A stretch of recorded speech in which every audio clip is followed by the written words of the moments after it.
respiratory. Let's go. You look happy. No. That means an A in anatomy.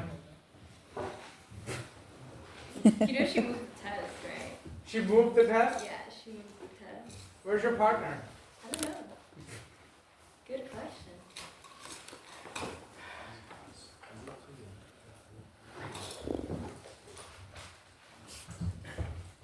Did everybody see the anatomy lectures that I posted on Canvas? Hello, good morning. Check your announcements. Hopeless class. Check your announcements. And make sure you're able to play those lectures. And copy this thing and paste it somewhere and save it. Because once the course is over, all the announcements will be taken down. You won't have access to them later, okay? So if you want them, I had 6 or 7 people request me for my anatomy lecture videos. They're not that good. I don't know why people want them. Ask my previous class. They want me killed for it. So, but you wanted them, so there you go. So if you want to use them, make sure you copy those links and save them somewhere, okay? Yes.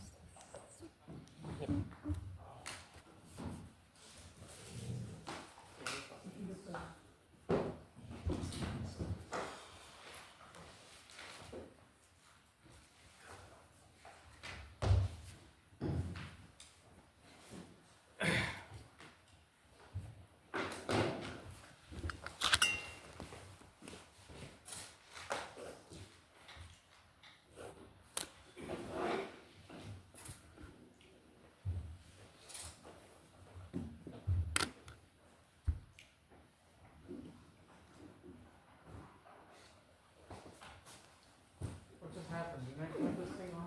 Oh, there you go.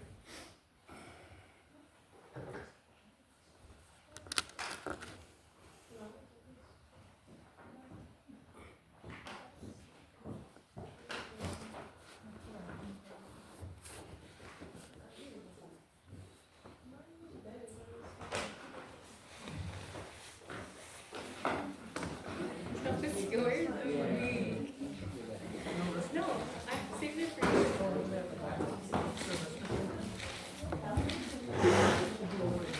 So when is the test? This Friday? I think so. I didn't go to her class on Friday. I was tired. Bad boy. And then you're blaming everyone else. I told you I wasn't gonna go. She was like, damn. So I was like, okay, then I'm not gonna go. I'm not really missing anything. Ah, you guys look relieved. Well, I've sent you all my anatomy lecture videos. You can use that to prep.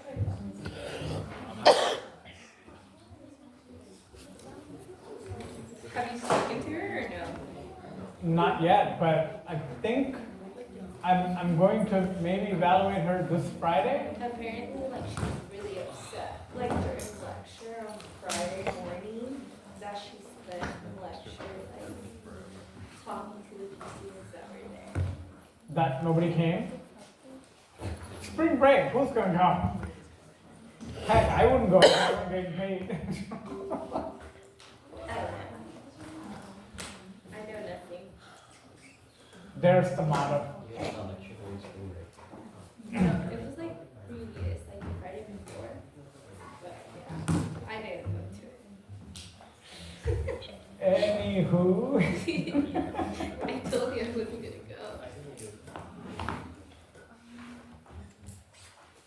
All right, grab a seat. We're starting respiratory. Yay! Am I the only one that's excited about respiratory? No, Take a breath of relief. I'm excited. All right, we're gonna go rocket speed. I've particularly caffeinated for this.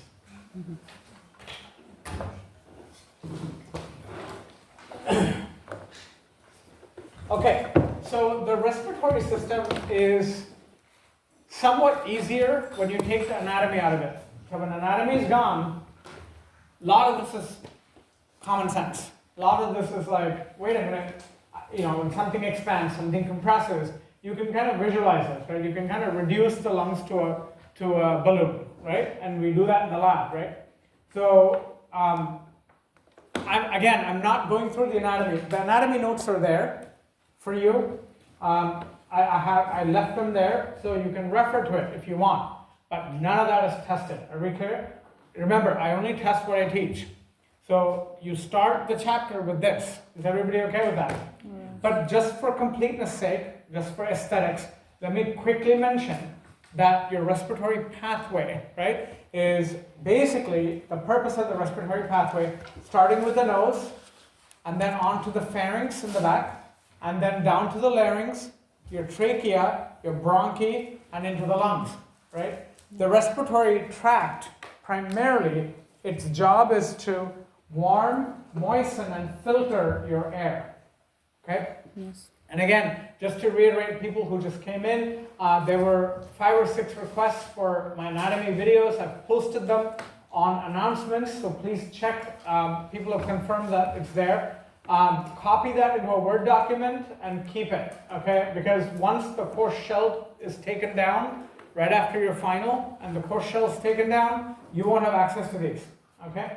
So you'll need those links, okay? So keep them somewhere saved. You can always delete it after you're done with the class, okay? If you don't want it. But those are my anatomy lecture videos, okay? So if you at all need it. Anyway, in terms of the respiratory system, we're going to be looking at a couple of important sort of schematics. One, we're looking at how are we able to get air into the body. That's called ventilation. How are we ventilating the lungs? And then, how do gases travel, right? How do they travel in blood? And we've looked at it a little bit already. We know how hemoglobin transports oxygen and how hemoglobin transports carbon dioxide somewhat. And then lastly, we're going to see how carbon dioxide is regulated and how carbon dioxide regulates your breathing patterns. Because it is carbon dioxide that regulates your breathing patterns. It's not oxygen. A lot of people think oxygen regulates your breathing patterns. No, it does not. Okay? Only right before you die does oxygen regulate your breathing pattern. Oxygen is useless. Okay? Carbon dioxide regulates your breathing patterns. Make sure you know that. So that's something that we're going to see as to how that's happening. I'm hoping to finish this whole thing in this lecture. That's really wishful thinking. I have a feeling that this is going to drag on to Thursday. If it does, not the end of the world. We're scheduled to do respiratory system this whole week anyway. All right, so on to mechanics of the lungs. How do we get air into our lungs? How does this actually happen? I want you to remember that air is a fluid, just like blood is a fluid, right? Air is a fluid, which means air is going to flow from an area of high pressure to an area of low pressure. Air always will flow down a pressure gradient, high pressure to low pressure. Makes sense. If you open a gas tank, the gas is going to fizz out, right? Because it's going from high pressure to low pressure. Okay. Now, all the pressures that we deal with in the lungs are relative to atmospheric pressure. Now, atmospheric pressure here, most likely, is closest to 1 atmosphere. Okay. We will take atmospheric pressure to be 1 atmosphere. Doesn't always have to be the case. As you go to higher and higher elevations, your atmospheric pressure decreases. Make sense? You have less and less air, right? So less air, less pressure. Now, positive value, that means it's greater than atmospheric pressure. And if you see a negative value, that means it's less than atmospheric pressure. So atmospheric pressure is taken to be your baseline. That's your 0. And a couple of important definitions. Intrapulmonary. Intra means within. Intra means within. Inter means between, right? So intra means within. So intrapulmonary pressure is dealing with the amount of gas in the alveoli. Now, alveoli are your air sacs. Alveoli are your air sacs, okay? And remember that your pressure in the alveoli is going to rise and fall based on breathing. That is pure common sense, right? When you breathe in air, the alveoli has more air, you have more pressure. When you breathe out air, the alveoli are pushing air out. So you lose air, you lose pressure, right? So it goes up and down. Intrapleural pressure. Now the pleura are the membranes around the lungs. Again, if you've taken anatomy, you should know this. If you haven't, I'll tell you what those are. So these are a membrane system around the lungs, which have fluid between them. Okay, they're serous membranes that have fluid in between to give lungs a lot of protection.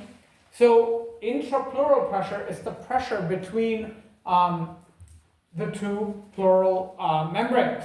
And that is always going to be negative 4 millimeters of mercury. So negative pressure means suction, correct? Negative pressure means some kind of a suction, right? It's a vacuum, right? And you kind of need that.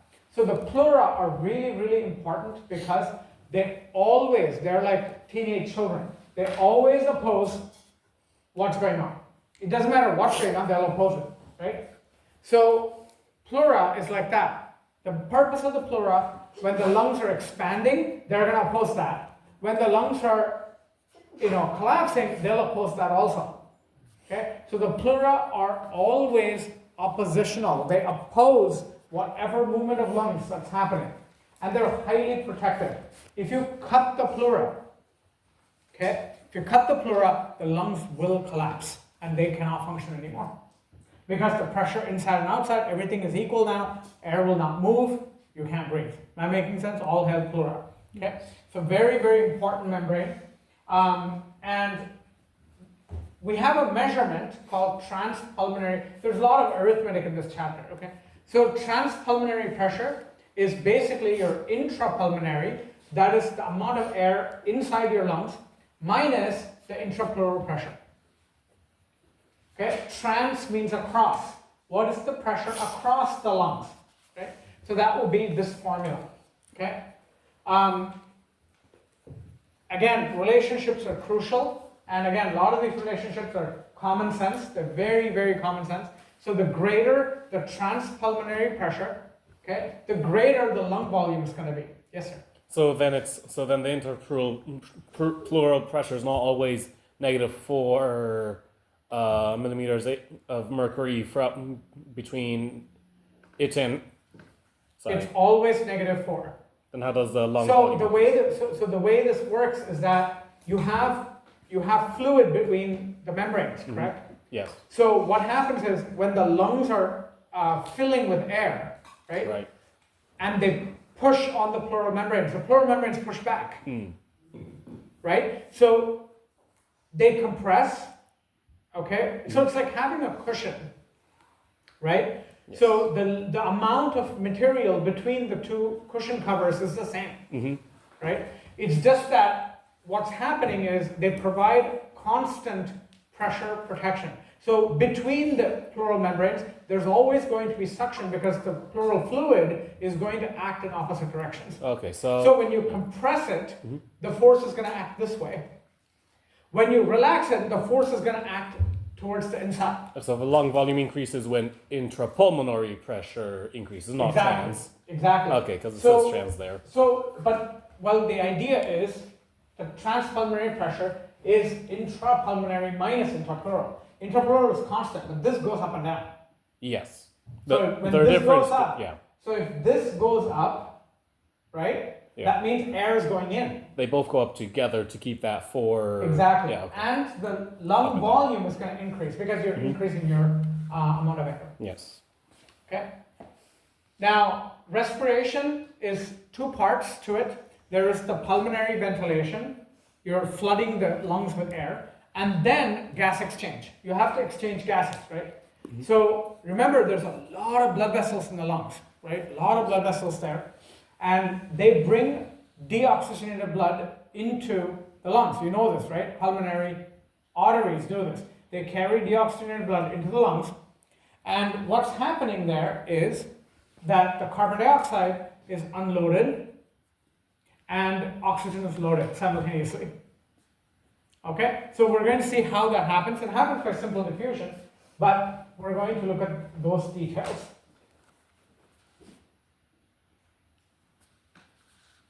Pulmonary ventilation follows Boyle's law. Okay, Boyle's law is a law in chemistry which states that at constant temperature, pressure and volume are inversely related. So greater the pressure, lower the volume, and watch my hands, right? If I put a lot of pressure, what's happened to my volume? Less. Low, right? And if the pressure is released, what happens to the volume? Increases, right? So P1 V1 equals P2 V2, and gas flow, like blood flow, is always down a pressure gradient. Okay? So before I go into these details, I want to quickly explain the working principle here. So what is happening is, when you expand your chest, when your chest expands, and there are two ways of expanding your chest. You're expanding your chest vertically using the diaphragm, and you're expanding your chest outward through your intercostals, right? So if you take a big, deep breath and observe your chest, see, my chest moves forward and down. Am I making sense? So it's a three-dimensional increase.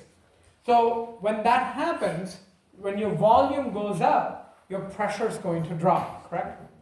So when the pressure drops in your lungs, the pressure outside is higher, the pressure inside is lower, so air is going to flow into the lungs. Are we clear? We make our life really easy.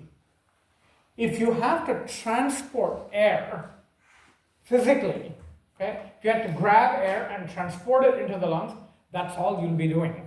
Okay, it's going to take so much energy because air is so light, right? So what did we evolve? We evolved a way for air to move by itself, by intelligently decreasing the pressure in your chest cavity. Am I making sense? Because if you think of any other alternative, right, it is going to cost you a lot of energy. Okay? In fact, it won't happen. You can put all the energy you want, it's not going to work. So many other organisms, what they do, if they're really small organisms like insects, they breathe through their skin. Okay? Blood doesn't move. They breathe through their skin, and they pick up oxygen. We take oxygen through our skin also, by the way. We do. Nobody thinks about this. But oxygen can enter our skin. In fact, it does. That's how we make keratin in our skin, right? Is by oxygen going through our skin. Okay, so we do that, but we can't breathe through it. Our body is too big. We can't afford to breathe through our skin. Okay, so we need the lungs, we need all these mechanisms. So quiet inspiration literally means what's happening when you're not hyperventilating or you're not consciously deep breathing, right? So normal breathing, like you're doing right now, and you're not very conscious about it. So action potential is along the phrenic nerve. Phrenic nerve is a nerve that goes to your diaphragm and your intercostals. Okay, that will cause your external intercostals and your diaphragm to contract, and that increases the thorax volume. Pressure is going to fall. When you increase the volume, pressure falls by Boyle's law, and air flows into the lungs. Pretty easy. And quiet expiration is a snap back. Okay? And there's a reason why I say it's a passive recoil. Quiet inspiration is active contraction because it takes energy. You spend energy to contract muscles, correct? Good morning? Yes. Yeah. So, but expiration is not like that. Expiration is a passive recoil. You literally snap the diaphragm back to rest. Okay? And that pushes the air out. Is that making sense? Yes. And the same with intercostals. Of course, the internal intercostals also contract, but that's all anatomy. I'm not going to bother you with that. However, forced expiration will utilize abdominal muscles. So if you're going to, right, push air out. In fact, I was watching one of the videos, this cardiologist was talking about, and he was saying he's been a cardiologist for 35, 40 years in the US, and he's very famous for kind of bringing out how bad the healthcare system is in this country, and how heart disease being the #1 problem in this country, he's saying how pharmaceuticals want it that way because it's such a big industry, right? And he talks about this really simple exercise which actually causes hypoxia of your heart. And that hypoxia actually causes more and more blood vessels to form in the heart. And how you could be 100% blocked in a big artery in your heart and still have no problem, stroke or heart disease. And this is not some, random mumbo jumbo guy, right? He's a cardiologist. He's been a cardiologist for this many years. So I really like his talks. His name is Hegde, Hegde. If you want to follow his talk, and his talks are all really small too, they're 5 minutes long. But he teaches this really nice exercise where you cause hypoxia of the heart. And the way you do it is you take a nice deep breath and then you breathe out, breathe out, breathe out, breathe out. While you're doing that, you have to push your thoracic volume down, right? And that causes intermittent hypoxia of the heart. And that forces the heart blood vessels to form new roots. And that's been scientifically proven. Remember, I will never accept something unless I see data. Okay? It could be Hegde or your grandmother, it doesn't matter. If I don't see data, bye-bye, right? And I've seen the data for it, and it is very convincing. And I'm actually doing these exercises. Have you ever heard of the Gracies? They do I think it's a similar kind of breathing. It's like first they rapidly inhale, and then they hold their breath for long periods of time, and they're also compressing. So this one, the inhalation is pretty normal, right? But the exhalation is forced. You have to force pretty much all the air out. And while you're doing that, you have to compress your thoracic cavity by doing this kind of a movement. You have to sit. You have to do a squat as you're doing this. So it's a very interesting kind of result. Anyway, back to this. So quiet expiration is a passive recoil unless you're doing forced expiration. Forced expiration will cost you energy. Am I making sense? Yes.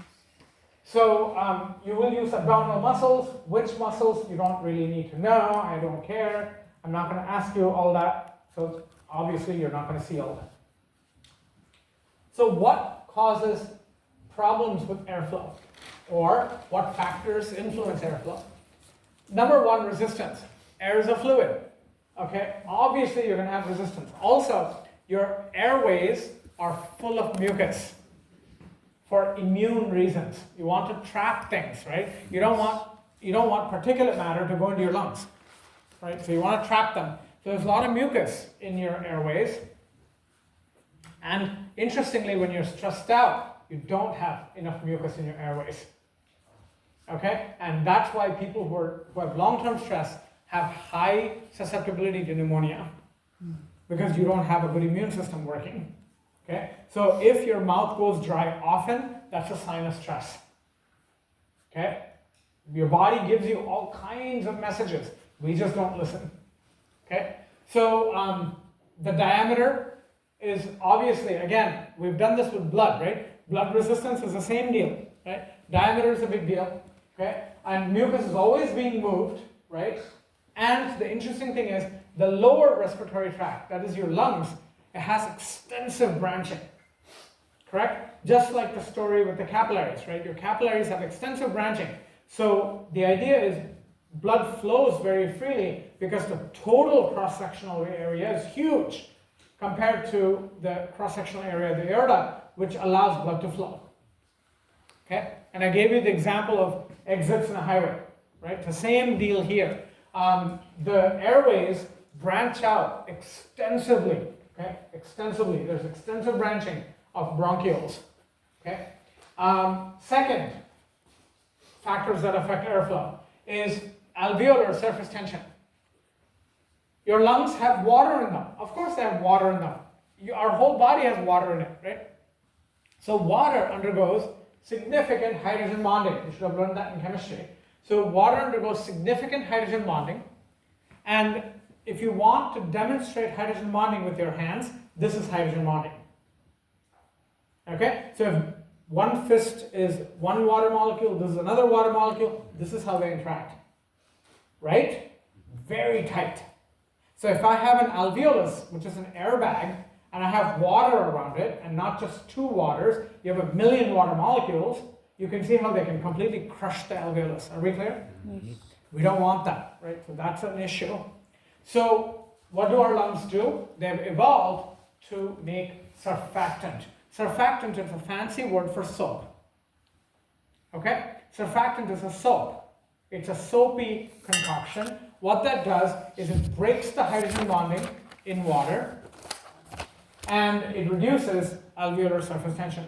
Some babies that are born as premature babies, preemies, okay, what happens is they have not started making surfactant because they think they're still in their mother's womb, right? Their lungs don't have to work, right? The problem is when they're out of the mother's womb, they can't breathe, correct? Because the alveolar surface tension is going to crush all their lungs, right? So what doctors do is they induce alveolar surfactant production by injecting glucocorticoids. Okay, they get glucocorticoid treatment, and you will increase surfactant production, and they begin to start breathing. Okay, so some babies unfortunately are born with a problem where they don't make surfactant. Okay, we call them blue babies, right? And they die because they don't get oxygen because of that problem. But nowadays we have easy treatments for those. Okay, very effective treatments. Lastly, lung compliance.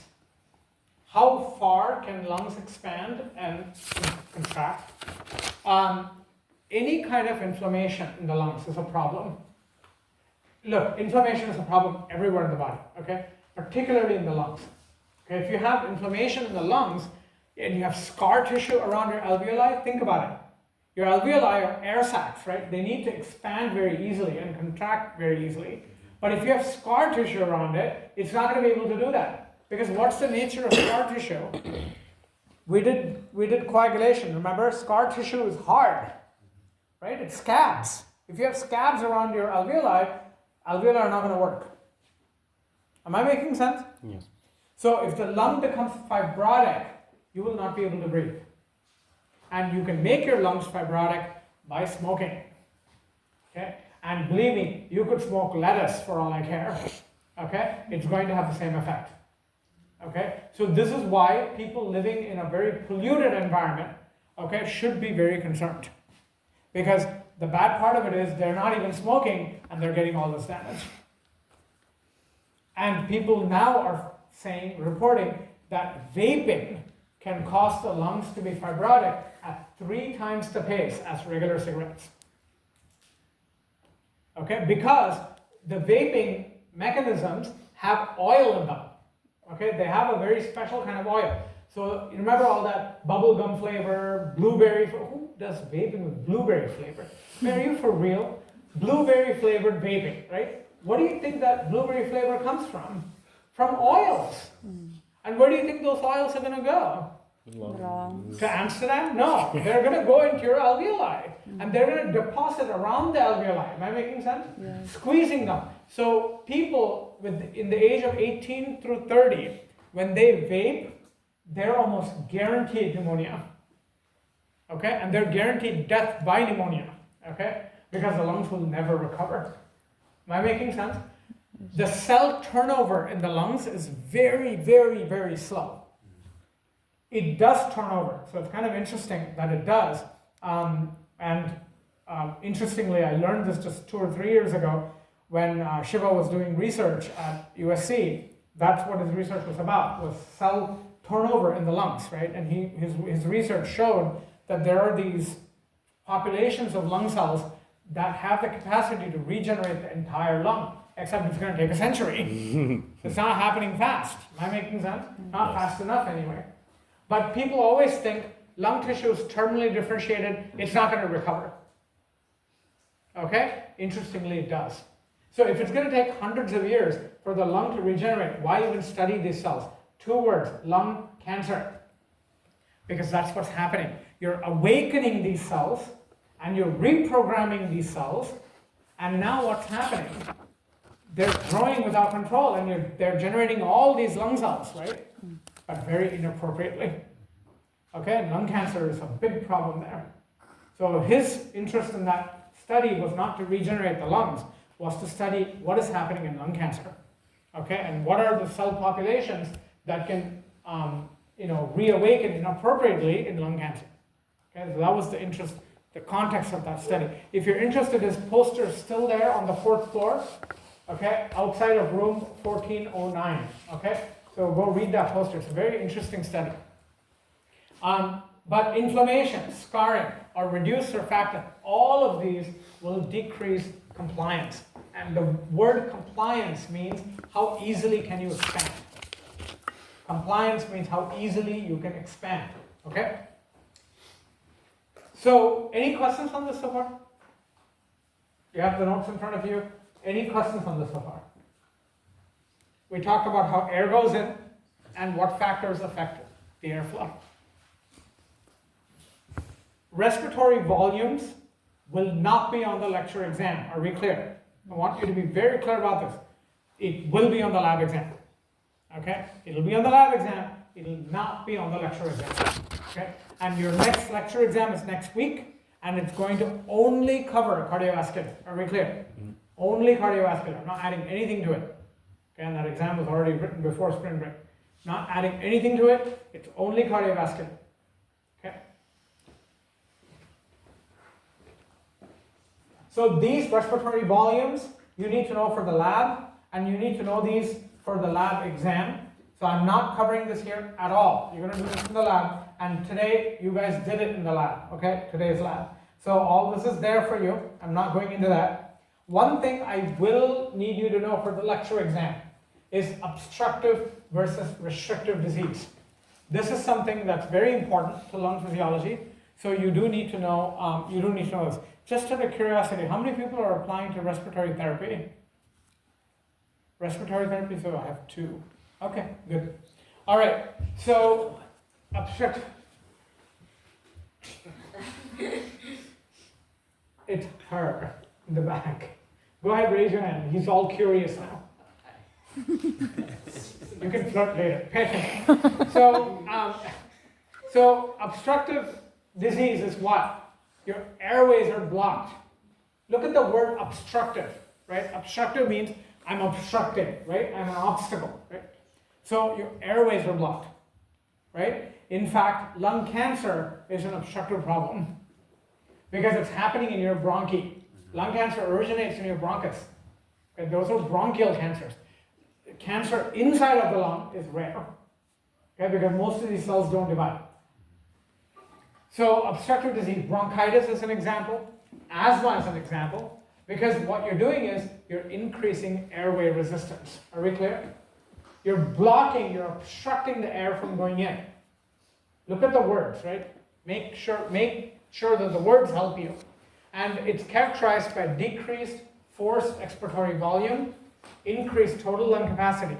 Look, the total lung capacity makes complete sense, right? Because what's happening is air is not going, in fact, in obstructive disease, air is able to go in, okay? It has difficulty coming out. Does that make sense? So when air has difficulty coming out, it's going to stay in the lungs, right?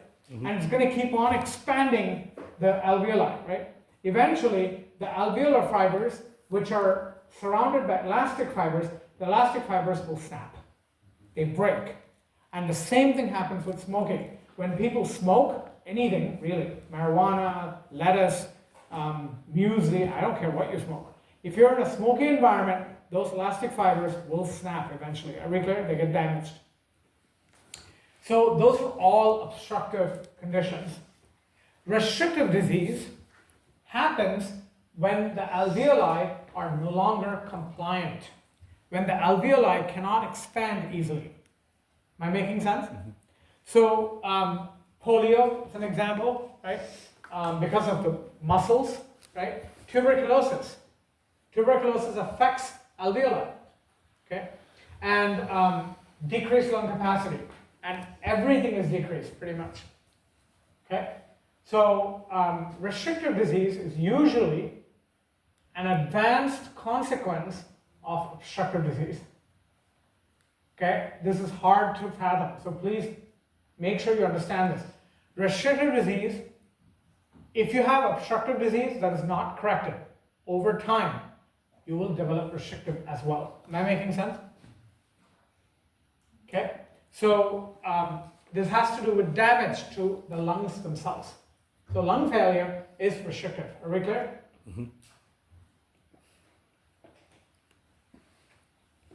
So I do need you to know these.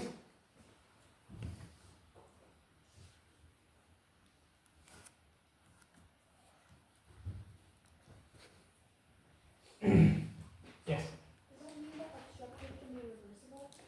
If it's early enough, right? Because think about it, it depends on what's causing the obstruction, right? So if parasympathetic is the problem, right? You have too much acetylcholine, right? And that's causing your airways to constrict, right? You can correct that, right? You can use drugs, you can use epinephrine to correct it, or you can use other drugs like albuterol, right?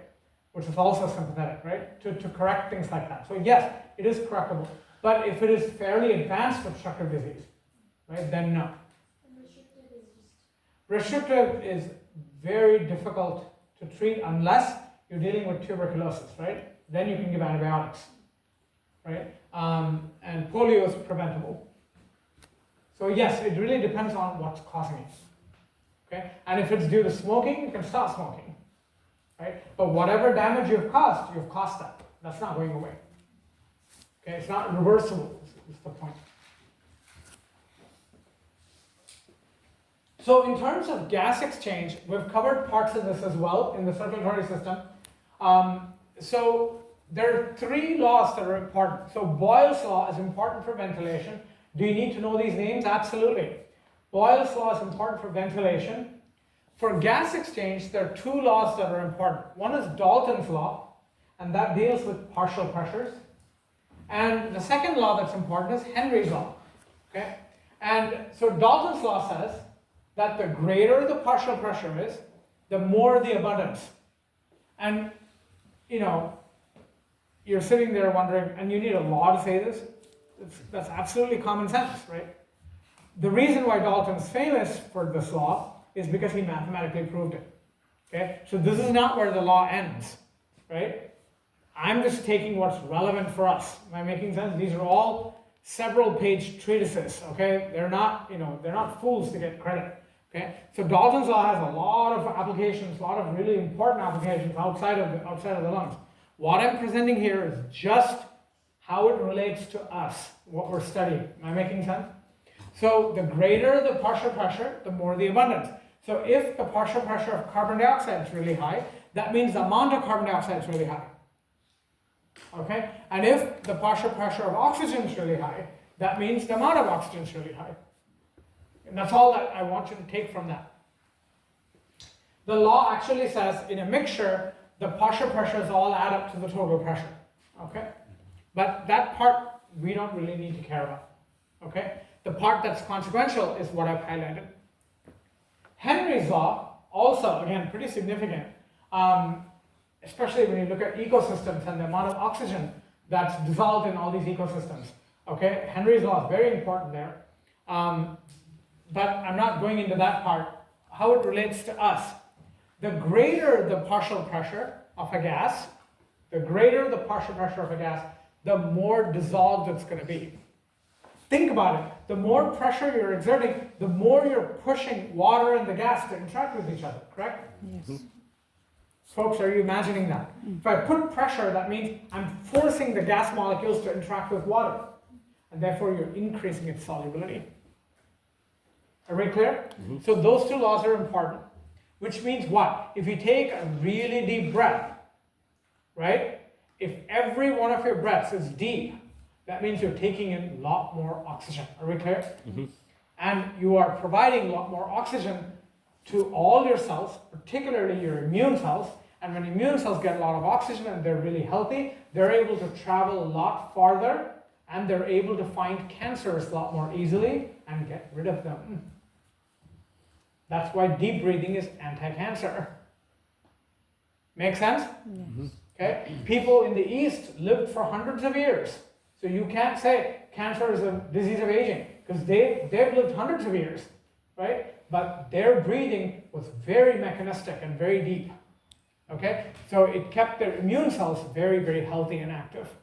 So the first target of not breathing properly, the first victims are your immune cells. Okay? They don't get enough oxygen, there goes immunosurveillance. Are we clear? And cancers will grow. So in terms of external respiration, what is going on? External respiration is talking about air going from lungs into your blood. Okay? Oxygen from the lungs going into your blood, and carbon dioxide going from blood into your lungs. Remember, it's a two-way street. Oxygen is loaded from the outside of blood into hemoglobin. And you already know this, correct? Remember that whole protonation of the histidines, the nitrogens around the iron not being stable, that entire story, okay? So, regulated by partial pressure gradients, the difference in the amount of oxygen. The more oxygen you send to your lungs, the better the exchange is going to be. Do you agree? Yes. Okay? And, of course, also the surface area and thickness of the respiratory membrane. Now, what do I mean by that? The respiratory membrane is very, very thin. The thicker and thicker the membrane gets, the harder and harder the gases have to dissolve, right? Yes. So, gas has to think about it. If you have a thick barrier versus a very thin barrier, gases go by a lot faster. Okay? And lastly, ventilation, perfusion, coupling. That's a very important concept that I'm going to talk about in a minute. But the first two concepts should be very obvious. Okay? The greater the amount of gas, the faster it's going to move into blood, correct? So if you have a lot of oxygen in the lungs and you have very little oxygen in blood, if you make that steeper and steeper, it's going to flow really quickly. You all know this, right, from cell transport? When you make the gradient larger, the movement's going to be faster. Yes. Okay? And of course, the surface area. Ventilation perfusion coupling is an amazing physiological phenomenon that I want you to know. So first, I'm going to tell you what it is, and then we're going to look at the mechanism. Ventilation means getting air into the lungs, correct? Now, air flows into your lungs through hundreds of pathways. Okay, know this. It flows through hundreds of pathways to reach the alveoli. And we evolved it that way because even if one pathway is blocked, you have another 99 pathways to go through. Yes. Okay? So, I want you to understand that the amount of oxygen at any given time in the lungs will vary across the lungs. It's foolish to think that the entire lung will have the exact amount of oxygen throughout the lung. Not true. Okay? If this classroom is the lung, okay, let's say for argument's sake, the back row has the maximum oxygen, right? And the front row has the minimum oxygen. Think about it. Where would you want blood to flow? You don't want blood to flow equally to both areas, correct? Because blood flowing here ain't going to get nothing, right? You want blood to go to the area where there's maximum oxygen. Am I making sense? Oxygen acts to vasodilate blood vessels in the lungs. Oxygen will vasodilate pulmonary arterioles. Note that down. So think about it. Where you have more oxygen, what do you get? More. More blood to flow there. And that's common sense, correct? You want blood to flow more where there's more oxygen, that you can pick it up.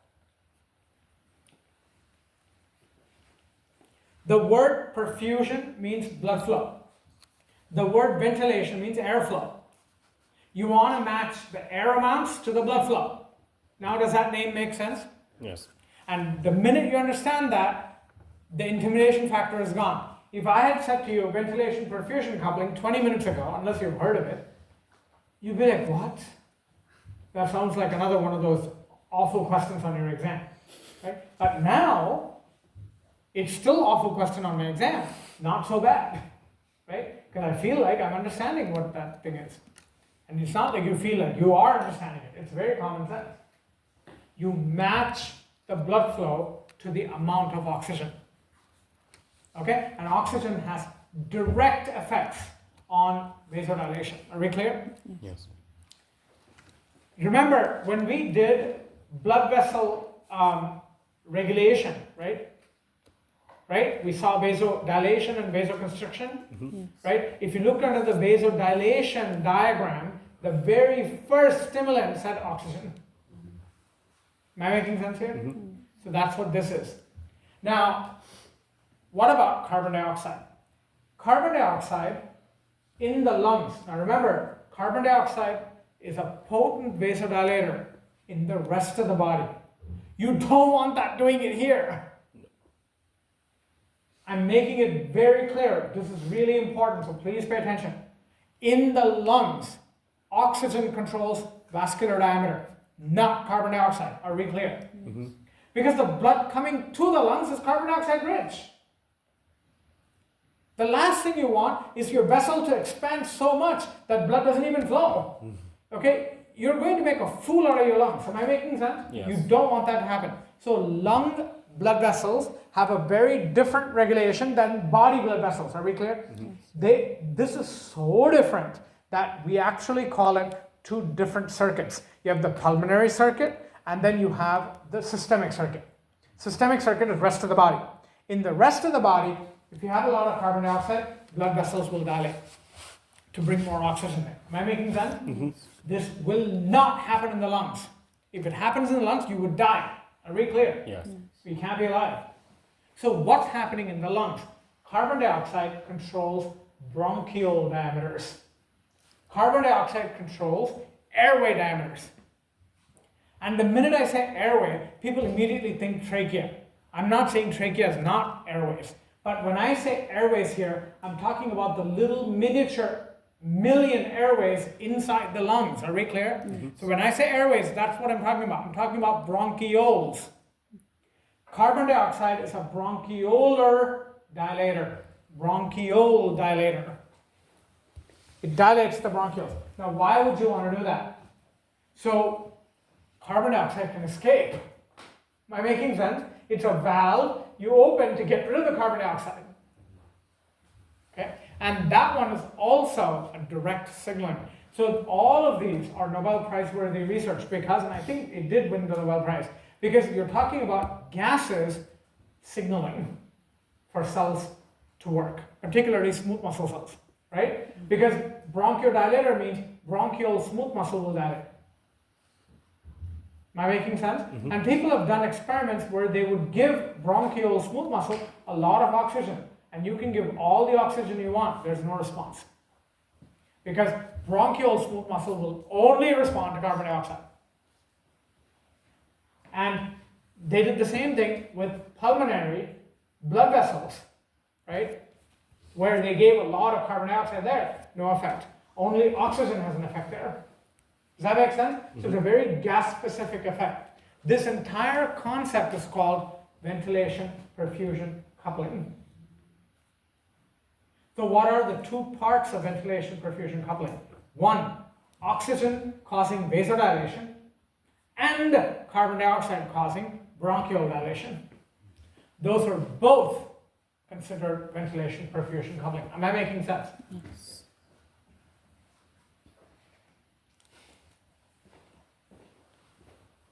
And that's all written up for you. Look through that and tell me if you have any questions on ventilation-perfusion coupling.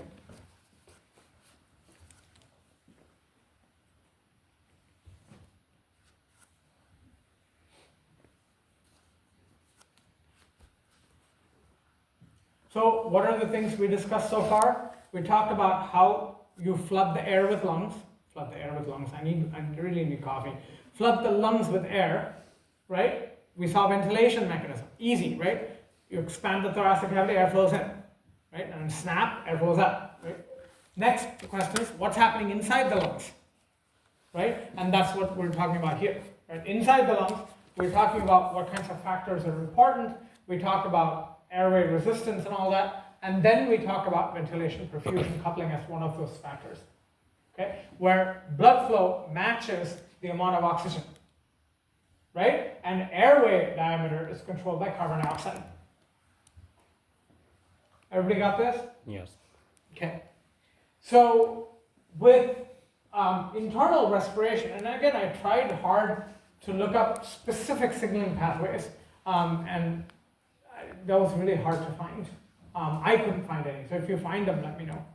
I couldn't find actual research papers that evaluated how exactly carbon dioxide causes this. There's talk about how it induces a lot of cyclic GMP, right? Pathways which cause the smooth muscle to relax, and that causes dilation. Okay, but nothing specific, so honestly, I can't give you a very specific mechanism. Internally, when you go into your,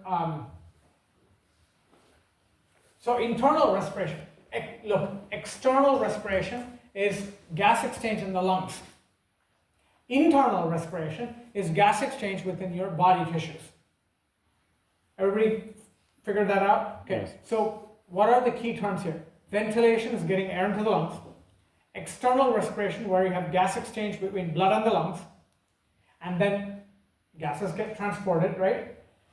And then internal respiration is gas exchange in the tissues, like muscle, or brain, or nerve, okay? And there, it's really easy to understand, right? You go down your oxygen gradient, right? Oxygen is always going to be low in your cells, correct? Yes. Oxygen is always going to be low in your cells. Okay? And so I remember in one of the 103B classes, there was a question, basically what they had asked, I don't remember the exact wording, but the question alluded to, well, how do the lungs get oxygen? I mean, it's a valid question. Look, if the blood that's coming to the lungs is completely deoxygenated, right? Yes? Yes. It's mostly carbon dioxide, right? Then then are the lungs anaerobic? Well, that's what we're evolving to. So the next perfect human being, Homo perfectus, will have anaerobic lungs. Okay? But the lungs are almost anaerobic, right? Because alveoli have very little metabolism. Correct? They use very little oxygen, and the very little oxygen they need, they get straight from the air. They don't need blood to supply them with oxygen. Am I making sense? Yes. You're getting a buttload of oxygen going through your airways. The little dinky alveoli just pick it up, right? Mm-hmm. That's all they need. Okay? That's another reason why the alveoli have very little cytoplasm. Am I making sense? Mm-hmm. Because it helps them minimize their metabolism. But if bacteria invade these alveoli, right, like tuberculosis, right, then you start getting a lot of water there by osmosis. Mm. And when there's a lot of water, gas exchange becomes a problem. Okay, that's why tuberculosis kills. Make sense? Mm-hmm. Okay, so this is internal respiration. Carbon dioxide is given off, oxygen goes in, carbon dioxide comes out. Completely down their gradients. Are you seeing that? Yes. Do you see the size of my letters? Can't make it more obvious.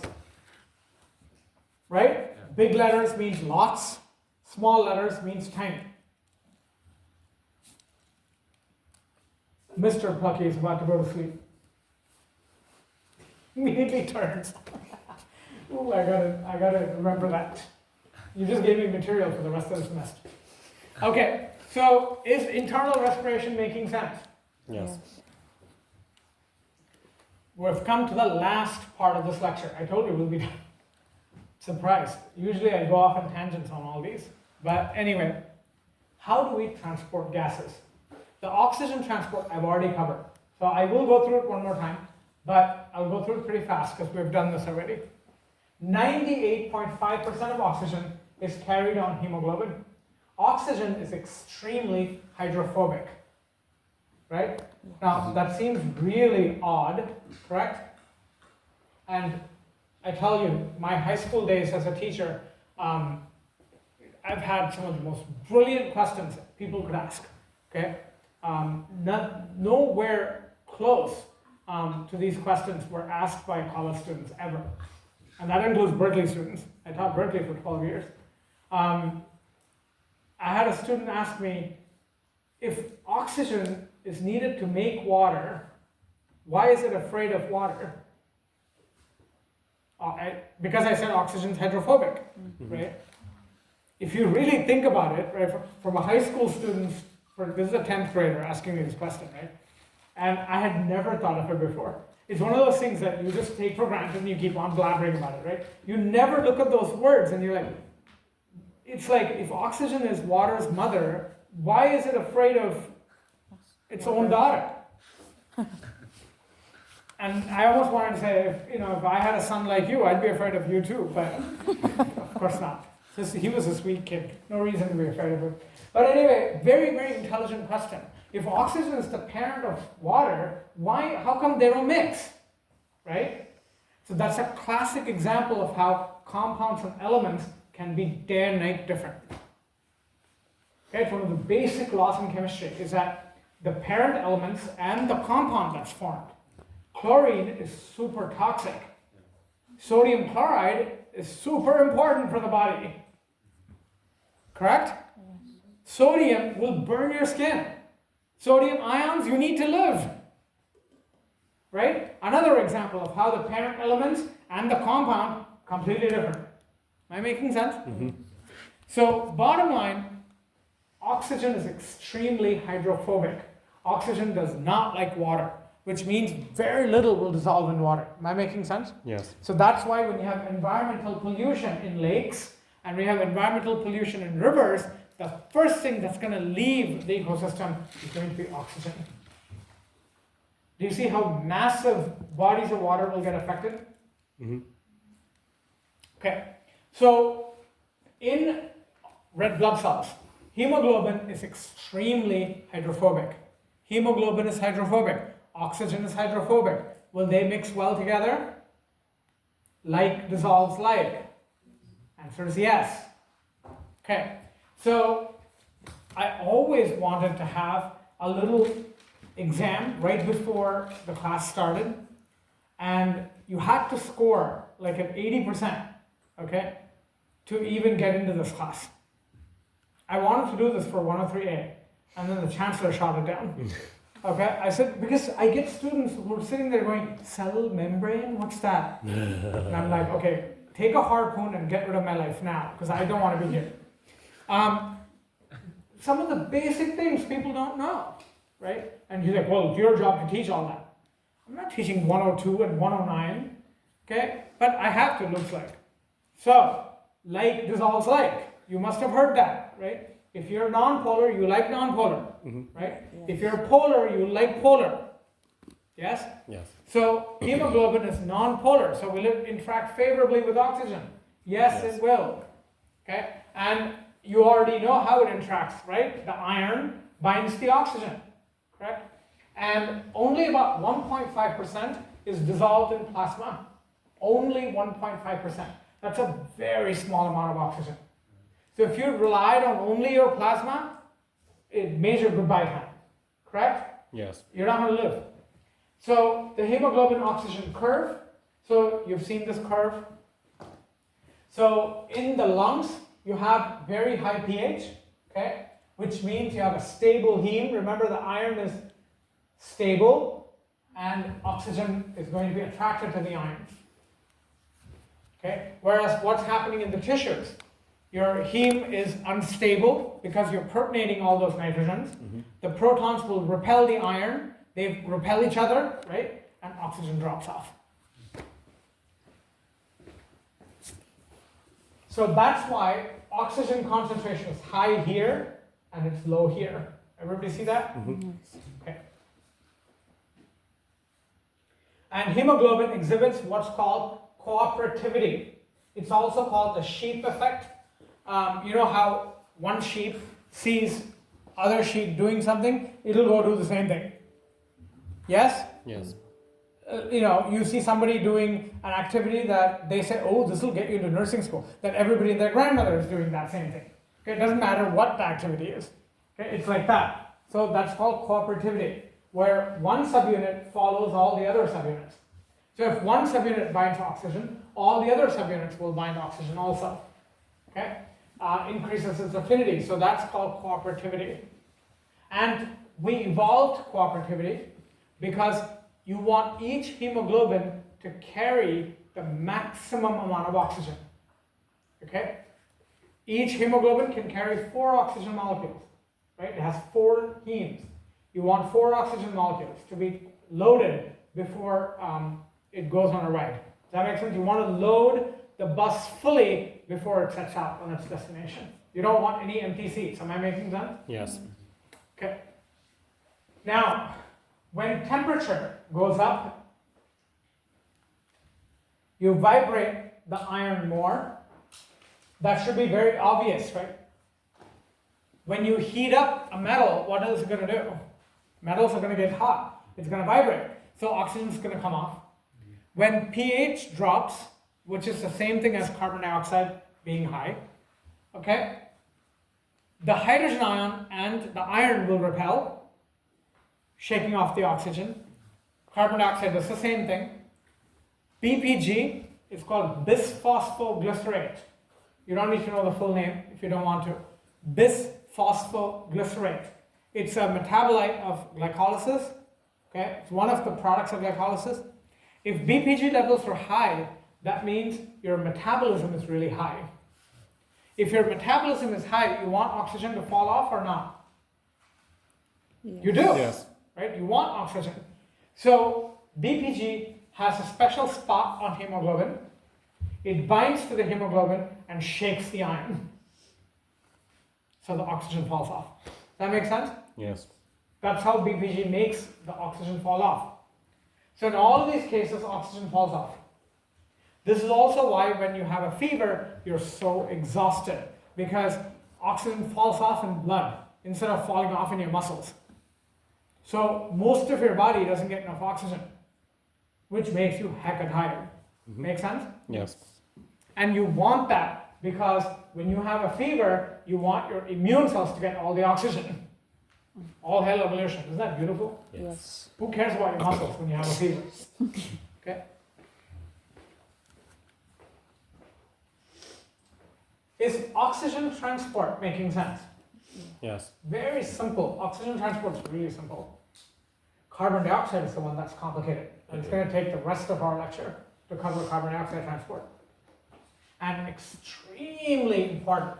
You need to know this for the next unit, which is the kidneys, and the next unit, which is digestive. So you need to know this for the next 3 units, this one following and the one following that. Okay? Carbon dioxide transport is extremely important. This ties in with how kidneys handle carbon dioxide.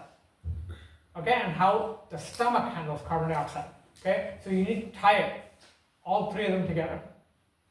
So in the good old days, when I used to make students write 2-page essays on the exam, yes, I used to make students write 2-page essays on their exam. That was one of my questions on the final. I said, explain using respiratory, urinary, as well as digestive systems, how carbon dioxide levels are regulated in the body. Okay, and one student, I still remember her name, Allison, wrote 5 pages. It was the most brilliant essay I'd ever read. 5. Incredible. And now we go A, B, D. Okay, I'm depressed now. Okay, carbon dioxide transport. How does this happen? So this is an essay. It's a long essay. Okay, and it's very interesting, very important. Carbon dioxide. I want to start off with a very experience-based question. Okay, and we've all done this, right? And being an ex-frat person, of course we've done it. You know, you shake the soda can and then give it to the pledges. And they don't even know that the soda can has been shook. And the thing bursts on them and, you know, and we all have a laugh, right? Come on, everybody's done this. Or has seen this at least. Yes. Do you know if I shake the soda can and I open it, it's gonna burst? Yeah, right? Why? Because carbon dioxide does not like water. Carbon dioxide does not like water. It is also hydrophobic. That's why carbon dioxide is the precursor for fat. Everything is tied. You just have to tie it together. Everything is tied up. So carbon dioxide is also nonpolar. Okay? And that's why it's able to undergo simple diffusion through the membrane, because it's nonpolar. Remember that one? Lecture 1? Yes. Okay, so 7 to 10% travels as carbon dioxide itself, right? Travels as carbon dioxide. 20% on hemoglobin by binding to globin. Carbon dioxide does not bind heme. Carbon dioxide binds the globin part. Make sense? Yes. And 1 carbon dioxide per entire hemoglobin. 1 carbon dioxide. Okay? It binds globin, and 70% of carbon dioxide is transported as bicarbonate. And if you recall the lab we did, the very first lab that we did, remember bicarbonate buffer? Here's the important thing. Bicarbonate is your predominant buffer in blood. So when there's acid-base changes in blood, bicarbonate will fight that. Does that make sense? So 70% of your carbon dioxide travels as bicarbonate. If carbon dioxide does not dissolve in water, how the heck did you convert 70% of carbon dioxide as bicarbonate? That sounds like an act of magic. I told you carbon dioxide doesn't like water. Then how did you take 70% of carbon dioxide, make it react with water, and make it into bicarbonate? Because carbon dioxide has to react with water to become bicarbonate. And the answer is one word, if you can guess it. How do you convert so much carbon dioxide into bicarbonate if carbon dioxide hates water? And carbon dioxide hates water, there's no question about it. One word. Anyone? Bi is not the answer. What is that one word? When something magical or unexplained happens, what do you think is involved? Energy. Another E word. No. Although I like your I like your thinking. I brainwashed you well. The other E word. What are the taskmasters in a cell? People who took 102. I remember my 102 students. You should know this. What are the taskmasters in a cell that get the job done? If a reaction is not willing to happen, thank you. And that's not even my 102 student. Did you take 102? Okay, that's what I thought. See, now she knows. Enzymes. Enzymes convert carbon dioxide to bicarbonate. Okay? And the enzyme that does this is a cerebral tattoo moment. Okay? It's called carbonic anhydrase. Carbonic anhydrase. Now, if you know me, the meaning of the word is important or no? Yes. Big time. Carbonic is carbonic acid. Anhydrase. Usually an means what? Aerobic, anaerobic. So an means removing, correct? Hydra means water. So carbonic anhydrase removes the water from your bicarbonate. But wait, that's not what I'm asking. Right? I just told you carbon dioxide mixes with water to give you bicarbonate, and I told you carbonic anhydrase does that. Right? Mm-hmm. But look at the name. The name's exactly the opposite.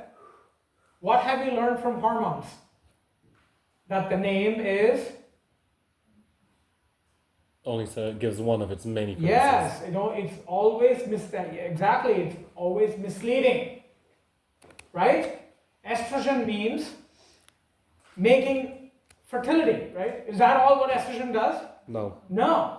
So carbonic anhydrase is a misnomer. Okay? It only talks about half of what the enzyme does. This is really important, folks, so pay attention. Carbonic anhydrase works both ways. It can grab oxygen, it can grab carbon dioxide, it can grab water and make bicarbonate. It can also take bicarbonate and split them apart. Okay? If I'm carbonic anhydrase, one arm does one thing, another arm does another thing. Is that making sense? Yes. Okay. Question is, how is it able to do that? Very simple. Concentration. If you have a lot of bicarbonate, it'll take bicarbonate and break it up. If you have a lot of carbon dioxide, it'll do this. Makes sense? It's all about concentration. So what regulates carbonic anhydrase? Concentration. Okay? And that becomes very important very soon. So we've talked about haldanes and Bohr's, but I'm going to go over it one more time. So Haldane's effect basically says that if oxygen level in tissues is low, hemoglobin changes its shape so that it grabs onto carbon dioxide and gets rid of oxygen. Oxygen falls off. Now think about it. If oxygen levels are low, that's exactly what you want to do. You want oxygen to come off the hemoglobin, correct? Mm-hmm. So that's called Haldane's effect. The more precise statement of Haldane's effect is this. When carbon dioxide binds hemoglobin, right, it shakes off the oxygen. That's Haldane's effect. Mm-hmm. Make sense? I'm giving you the physiological consequence here. Okay? The actual Haldane's effect is when carbon dioxide binds hemoglobin, oxygen falls off. Make sense? And Bohr's effect talks about pH and oxygen affinity. And you already know this. When pH is low, hydrogens are high, correct? Yes. If hydrogens are high, they're going to bind the nitrogens on the heme. Correct? Remember the four nitrogens? They're going to bind those nitrogens and they're going to repel the ion, right? So oxygen falls off. Okay? Now, that's Bohr's effect. So when the pH is low, oxygen falls off. Now remember, in Haldane's and Bohr's, oxygen is falling off. Yes. Okay? But what the cause is different. In Haldane's, it's specifically carbon dioxide. And in Bohr's, it's specifically hydrogen ions. Mm-hmm. That makes sense? They're both describing the same thing.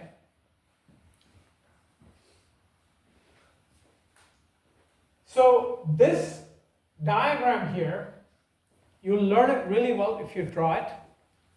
This diagram here is very, very common sense. We're talking about what's happening in the tissues and what's happening in the lungs. Okay? We're comparing the two. What's happening in the tissues versus what's happening in the lungs. And we're going to focus primarily on carbon dioxide. We already talked about oxygen. Oxygen's done. We're talking about carbon dioxide. In tissues, look at the size of my carbon dioxide letters. In tissues, carbon dioxide levels are high because of metabolism, right? You have high carbon dioxide levels. By the way, high carbon dioxide means low oxygen. True or false? High carbon dioxide means low oxygen. True. False. Please correct that immediately. There is absolutely no connection between oxygen and carbon dioxide. Are we clear? Yes. Just because you have high carbon dioxide does not mean you have low oxygen. Are we clear? In tissues, that happens to be the case, that's all. Okay? But you cannot make that assumption. Are we clear? Yes. That's a dangerous assumption. Carbon dioxide levels and oxygen levels are not connected. Do you understand? Yes. You cannot use one to predict the others. Particularly important for the RT people. Okay? So remember that. If carbon dioxide levels were high, you cannot say anything about the oxygen levels. Are we clear? I don't know is the answer. So in tissues, carbon dioxide is high. Can carbon dioxide go through the membrane easily? Yes. So this is your red blood cell, right? So this is the red blood cell membrane, correct? Yes. If this is the red blood cell, this is the red blood cell membrane, right? Yes. Okay, so carbon dioxide goes in very easily. Because in the red blood cell, carbon dioxide levels are low. Mm-hmm. In tissues, it's high. Will it want to travel high to low? Yeah, so it goes in. And as soon as carbon dioxide gets into the RBC, the red blood cell, carbonic anhydrase will convert it to bicarbonate. So RBCs have a lot of carbonic anhydrase. Are we clear? Yes. Yes. And because carbon dioxide levels were high, you're going to make a lot of bicarbonate. Clear? Now, remember, where do you want the bicarbonate to be high? You want that remaining in the red blood cell? No. Remember, it's an important buffer in plasma, correct? So you want to be able to get the bicarbonate out into the plasma. How do we do that? We use a specific transporter called the anion exchange protein. It's called AEP, anion exchange protein. Oh my God, you're going to see this so many different places, over again, okay? So know this. This anion exchange exchanges a bicarbonate for chloride, okay? Because they're both a charge of -1, right? So when I give out a -1 charge and take in a -1 charge, has your voltage changed? No. Okay? So that's the reason. So you exchange an anion. So you bring chloride into RBC and you take bicarbonate out. Clinical question. If your chloride is very low, outside, right? And that's a disease condition actually, where you have low chloride, right? What do you think is going to happen to the bicarbonate situation? Bicarbonate is going to be low in blood. Am I making sense? Yes. Because you can't transport bicarbonate out. Are we clear? And that becomes a big problem. Okay. So number one, the carbonic anhydrase assumes a shape that binds carbon dioxide and not bicarbonate. Now, guys, this enzyme doesn't work like this. I'm just using my hands so you can understand.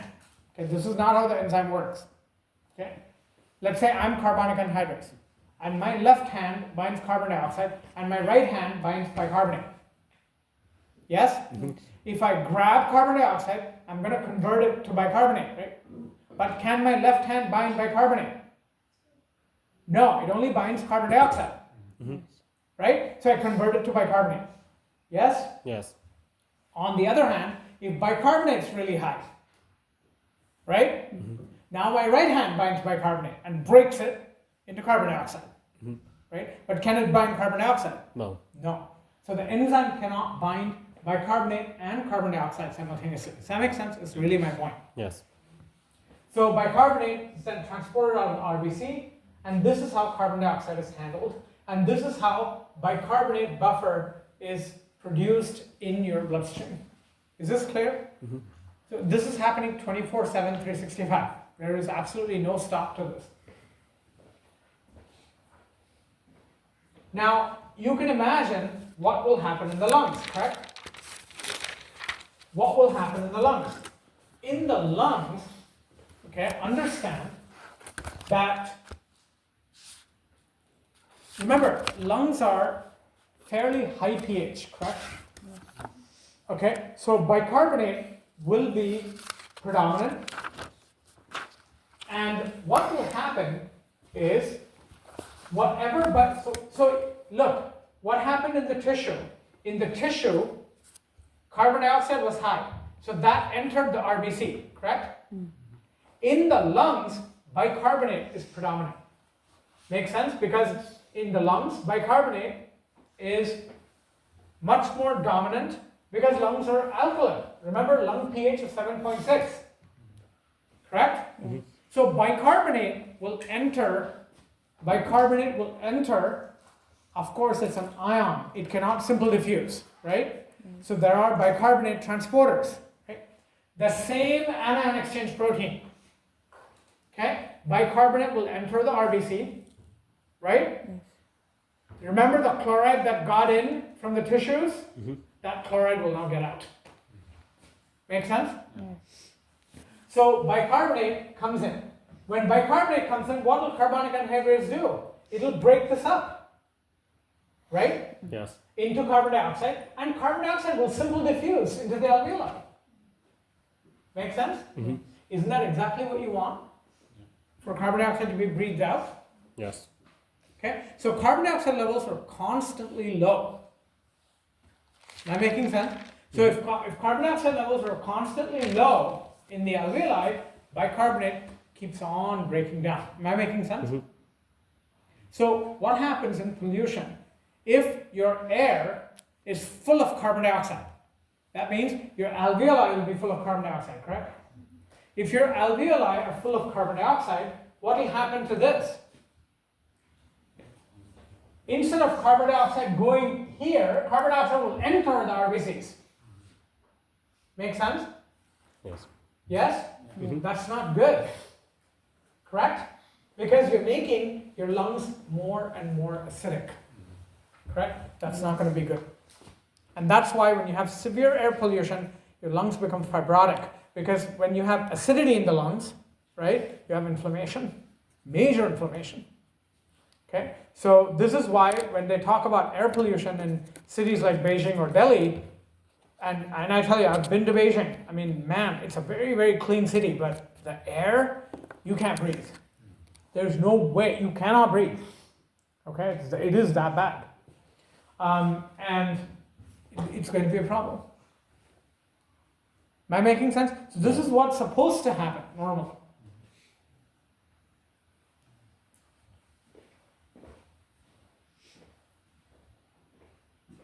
Okay, so this is how we handle carbon dioxide and oxygen. Okay, I want to give you guys a 5-minute break. Okay, take a 5-minute break. When you come back, we'll do the last part of this, which is regulation of breathing. How do we regulate our breathing rates? It's a very interesting short mechanism, but it depends on carbon dioxide. So we're going to be talking about that. So when we come back, we'll do that. Okay, so 4:15, we'll start that. And with that, the respiratory system chapter is over. We will be starting the next chapter on Thursday, okay, which is most likely kidneys. Okay, my favorite. All right. Okay, 5-minute break.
now talking.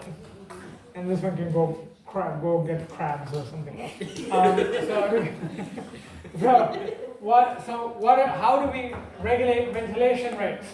We're talking about your breathing rate. We're talking about breathing rate. Common sense tells you that if you have too little oxygen, you should hyperventilate, correct? Yes. If you have too much carbon dioxide, you should hyperventilate, right? Yes. So keep that in mind, and let's see how this happens. Two areas are going to be very critical in the medulla oblongata, in the brain. And they are the ventral and the dorsal respiratory groups, DRG and the VRG. So these are nuclei in the medulla. Remember, medulla has groups of neurons, right, called nuclei. And so VRG generates rhythms. VRG is what controls my breathing pattern while I'm lecturing.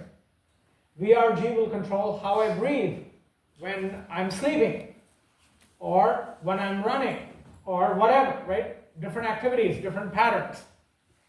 DRG is really, really important, because DRG is what controls your depth of ventilation. How strong should your breathing be, right? And your frequency. Are we clear? Mhm. So, DRG integrates all the different input, right? And eventually communicates it to VRG. And, sorry, I misspoke. VRG doesn't control rhythms. What was I thinking? VRG is where phrenic nerve rises. So VRG is what controls your breathing, period. What I meant to say was PRG, or the pontine respiratory group, in the pons. That's what controls patterns. P for pons, P for patterns. Okay? So that's what modifies rhythms during sleep, talking, singing, etc., etc. Okay? Not paying attention in class, those kinds of things. Okay, so question is, well, how do you influence the rate? What are the factors? The amount of carbon dioxide, obviously. The amount of oxygen, obviously. The amount of hydrogen ions. Question is, why is hydrogen ions such a big deal? Because hydrogen ions are controlled by carbon dioxide. It's a direct measurement of carbon dioxide. If you have a lot of carbon dioxide, you're going to have a lot of hydrogen ions. Okay? And there are two groups of cells that are involved. Okay? One is called the central chemoreceptors. These are on 24/7, 365. They can detect even the smallest changes in hydrogen ions. Are we clear? So they're always on, right? They're constitutive. Okay? And they're found in the medulla oblongata, in the brain. Now remember, brain has a blood-brain barrier, right? So do the central chemoreceptors see blood directly? No. They see a filtrate of blood called cerebrospinal fluid. Remember that? Cerebrospinal fluid. And cerebrospinal fluid does not contain proteins. It's unbuffered. Okay? Whatever happens in blood is going to happen in the cerebrospinal fluid. That's how the brain gets very accurate measurements of what's happening in blood. The second is a peripheral chemoreceptors. In many textbooks, these are described completely wrongly. Okay? I want you to learn this correctly. Okay? And this is based on primary literature. Okay? Peripheral chemoreceptors won the Nobel Prize instantly because this was an amazing piece of biology. They're always off. Peripheral chemoreceptors will only turn on when you're about to die. Does that make sense? They're a fire alarm. You never flick the fire alarm for nothing. Am I making sense here? Mm-hmm. So peripheral, and guys, think about it. It's in the aorta and in the carotid. Just like our baroreceptors, right? Believe me, if you're not detecting oxygen in the aorta, you're 10 seconds from death. Am I making sense? Aorta has the maximum amount of blood you can carry. And if you're not sensing oxygen there, there's a problem. Do you understand? So just based on location, I can justify to you that these are 911 calls. They should not be turned on inappropriately. Are we clear? Okay? And the way it works is amazing. Okay, the way it works is absolutely amazing. Central chemoreceptors, they're kind of boring, but I'll tell you how they work. If you have a lot of carbon dioxide, that's called hypercapnia. If you have a lot of carbon dioxide, your hydrogen ions are going to go up, correct? So if you retain a lot of hydrogen ions, this is why exercise is good for you. When you exercise, you are doing what? You are getting rid of those hydrogen ions because blood's circulating, right? And you're getting rid of the hydrogen ions, and when you're getting rid of the hydrogen ions, you're getting rid of carbon dioxide. And that will eventually cause fat to break down by alkalinizing of blood. So that's what exercise is useful for. When you exercise, you're panting like no tomorrow. When you pant so much, what's going to happen? You're getting rid of carbon dioxide. When you get rid of carbon dioxide, you get rid of hydrogens. When you get rid of hydrogens, your fatty acids get broken down, and eventually you lose weight. Am I making sense? This is how that works. So in hypercapnia, your hydrogen ions go up. If that happens in blood, then in cerebrospinal fluid, same thing's going to happen, right? Because cerebrospinal fluid is produced by filtering blood. Okay? And remember, it's not buffered. Hydrogen ions will open voltage gated. This is really important. Hydrogen ions will change the voltage, correct? Remember, hydrogen ions are the most powerful, remember? I told you this. They will open voltage gated hydrogen channels in the central chemoreceptor cells. Central chemoreceptors are cells. These cells have hydrogen channels, voltage gated hydrogen channels. When voltage changes, that will open the hydrogen channels, correct? Hydrogen will go in. When hydrogen goes in, you get instant action potentials because hydrogen is so powerful. Okay? And when you have action potentials, what happens? Those action potentials are sent to the VRG. The VRG will immediately make you hyperventilate. And what does that do? Gets rid of carbon dioxide. Isn't that exactly what you want? Yes. Very straightforward mechanism. Okay?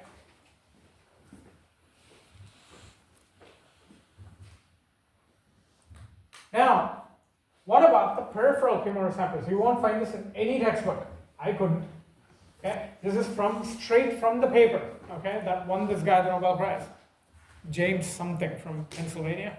Okay, incredible discovery.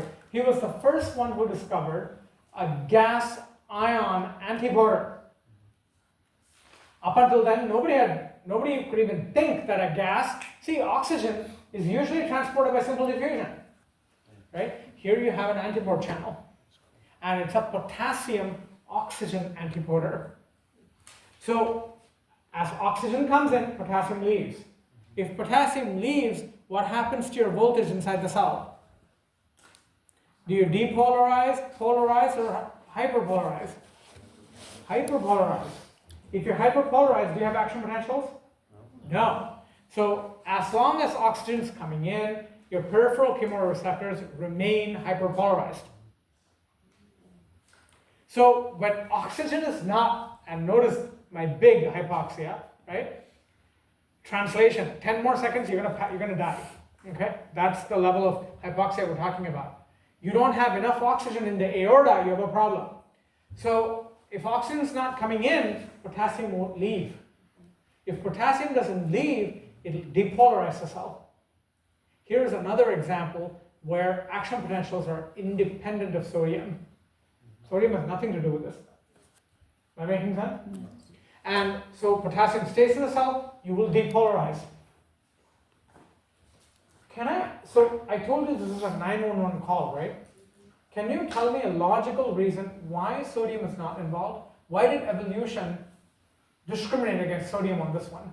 Sodium is needed everywhere else in the body, right? And the same happened with insulin secretion. Remember, that's potassium based also, correct? Yes. Why pick potassium? What is one difference between sodium and potassium in the way they act? Sodium is hella slow, right? Which means this can be stopped in the middle. If this were sodium based, can you stop it in the middle? No. Am I making sense here? So this 911 call is slow. So if there is a mistake, you can at least correct it right away. Right? If this were to be based on sodium, you're doomed. Am I making sense? Yeah. Everything has a reason. You have to look for it. And you have to be curious enough to ask that question. Not when I'm in Vancouver. but, okay? So I answered every single one though. So potassium stays in the cell, you depolarize, okay? And you get the action potentials going straight to your VRG, and you start hyperventilating because you need oxygen bad. If your aorta is hypoxic, yeah, you need oxygen bad. Everybody got this? Yes. So that will increase the rate and depth of respiration. But this is tremendous. This is the kind of respiration that happens right before death. Okay? Yes. Your chest heaves in and out. Okay, that's because of this. Yes? Yes. Respiratory ova. Okay? I'm thinking our next chapter is kidneys, I hope. And that's going to be a lot of, before we leave, 2 important points. Please review cell transport before you come on Thursday. You will not understand one word in kidneys if you don't know your cell transport. Am I making sense? Yes. sir. I'm pleading with you, please review cell transport before you come on Thursday. Okay? I will try my best to do a cardiovascular review on Thursday, but I can't promise. This being ahead makes it very tempting to keep on going. But I will try to do a cardiovascular review. I think it's a hard enough chapter. Okay? So we'll see. All right? I will see you on Thursday. Okay?